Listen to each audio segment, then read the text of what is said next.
असम के 20 जिले बाढ़ से बुरी तरह बेहाल हैं। हर साल आने वाली बाढ़ की मार इस बार असम के 2 लाख लोग झेलने को मजबूर हैं। हजारों लोग ऐसे हैं जो अब तक घरों में फंसे मदद का इंतजार कर रहे हैं, जिनकी मदद के लिए एसडीआरएफ की कई टीमों को लगाया गया है। असम के होजाई ऐसे ही जिलों में है जहां के हालात जल प्रलय से कम नहीं है। दूर दूर तक वहां सड़कों पर केवल पानी ही पानी जमा है। सड़कें, मैदान, स्कूल, सब जगह केवल पानी ही पानी भरा है। कुछ लोग तो अपने घरों में ही कैद हैं, जिन्हें ढूंढ ढूंढ कर निकालने में बचाव टीमें लगी हुई हैं। नाव में बैठे बचाव कर्मी मसीहा बनकर ऐसे लोगों के पास पहुंच रहे हैं। कुछ घरों की दहलीज तक तो नाव तक भी पहुंच नहीं पा रही है। वहां पहुंचने के लिए बचाव कर्मियों को खुद पानी में उतरना पड़ रहा है, फिर ट्यूब के सहारे घर में फंसे लोगों को नाव तक पहुंचाया जा रहा है। ऐसे एक या दो नहीं बल्कि सैकड़ों परिवार हैं जो अकेले होजाई जिले में अपने ही घरों में फंसे हैं। इनके पास खाने का सामान भी खत्म हो चुका है। जैसे जैसे मुसीबत लंबी हो रही है, बचने की उम्मीद भी कम हो रही है। लोगों की मांग है कि बचाव के काम में हेलीकॉप्टर लगाए जाने चाहिए ताकि कम वक्त में ज्यादा लोगों को बचाया जा सके। असम के लोगों की परेशानी इसलिए भी बड़ी है क्योंकि उन्हें ऐसी मुसीबत का सामना हर साल करना पड़ता है।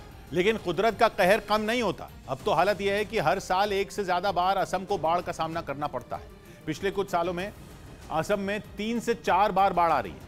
हर बार बाढ़ ऐसी जिसमें लोगों की जान भी जाती है और नुकसान तो बेहिसाब होता है। असम की कुल जमीन है करीब 78 लाख हेक्टेयर और हैरानी की बात यह है कि इसमें 31 लाख हेक्टेयर जमीन फ्लड प्रोन है, मतलब वहां बाढ़ आने का खतरा हमेशा बना रहता है। यह करीब 40% राज्य है जिस पर हमेशा बाढ़ में डूबे रहने का खतरा बना रहता है।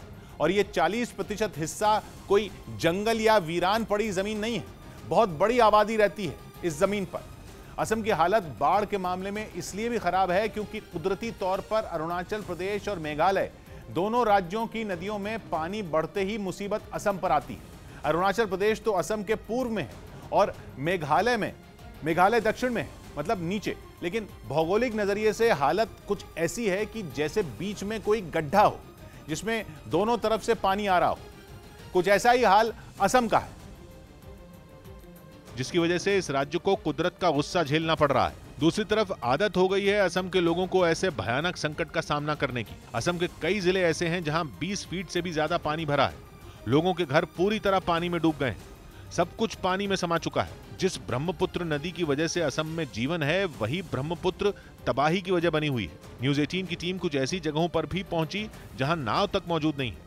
लोग पेड़ों की डालियों और टहनियों की मदद से जुगाड़ की नाव बनाकर एक जगह से दूसरी जगह पर पहुंच रहे हैं। आज इस स्कूल में सिर्फ और सिर्फ पानी का ये सैलाब ही नजर आ रहा है। कुल मिलाकर ऐसे 20 गांव हैं जहां पर बाढ़ ने तबाही मचाई है।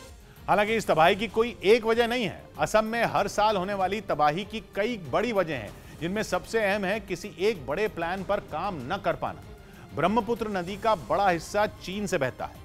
हिमालय से निकलकर नदी अरुणाचल होते हुए असम पहुंचती है। इसलिए नदी के बहाव को काबू करना या उसकी दिशा और उसमें बढ़ने वाले पानी के स्तर पर सही जानकारी सही समय पर देना, ये चीन के हाथ में। मतलब ये कि चीन अगर वक्त पर ब्रह्मपुत्र के पानी से जुड़ी जानकारी देना शुरू कर दे तो बाढ़ से होने वाली बर्बादी कुछ कम की जा सकती है, लेकिन वो भी नहीं हो पा रहा। ऊपर से असम में बनाए गए बांध ऐसे हैं जिनका मकसद बिजली बनाना तो है, लेकिन उनमें पानी जमा करने का इंतजाम नहीं। पर्यावरण से जुड़े लोगों को डर सताता है कि अगर इतनी बड़ी और ताकतवर नदी पर बांध बनाकर पानी रोका जाएगा तो बांध से पानी छोड़ते वक्त बर्बादी और भी ज्यादा होगी। दूसरी तरफ बाढ़ से असम को बचाने के लिए हर साल केवल तटबंध बनाने पर काम किया जाता है। तटबंध का मतलब है कि नदी के रास्ते में दोनों तरफ सीमेंट या ईंटों से या पत्थरों से मजबूत निर्माण किया जाए ताकि नदी किनारों को काट न पाए।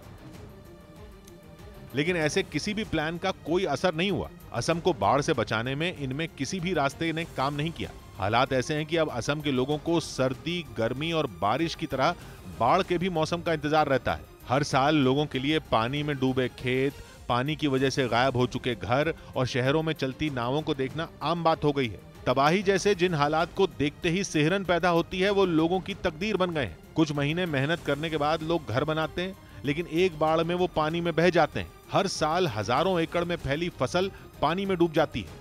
लेकिन असम की तकदीर नहीं बदलती। ऐसा नहीं है कि असम के हालात सुधारने के लिए कोई कदम नहीं उठाए गए। 1980 में ब्रह्मपुत्र बोर्ड एक्ट बनाया गया था। इस एक्ट के तहत एक बोर्ड बनाया गया जिसका काम केवल यही था कि ब्रह्मपुत्र नदी से होने वाली तबाही से असम को बचाया जाए। लेकिन असम को बचाने के लिए अब तक केवल तटबंध बनाए जाने के अलावा कोई बड़ा काम नहीं किया गया। दावा है कि 60 साल में केवल तटबंध बनाने पर 30,000 करोड़ रुपए खर्च किए गए। 30,000 करोड़ रुपए खर्च हुए, लेकिन नतीजा कुछ नहीं निकला। पर्यावरण के जानकार दावा करते हैं कि तटबंध बनाने की नीति पर ही अहम बहस होनी चाहिए, क्योंकि तटबंधों को बनाने से ब्रह्मपुत्र जैसी नदी ज्यादा खतरनाक हो सकती है। इससे नदी के बहाव की ताकत ज्यादा बढ़ेगी और जाहिर सी बात है नदी के पानी का स्तर भी बढ़ेगा। मतलब कुछ ऐसा ही है कि चहारदीवारी में पानी को कैद करने की कोशिश होगी तो जाहिर है पानी की ऊंचाई बढ़ती चली जाएगी, और चहारदीवारी बनाने की बजाय उसे खुले में छोड़ दिया जाएगा तो पानी का दबाव कम होगा और लहरों की ऊंचाई भी कम होगी।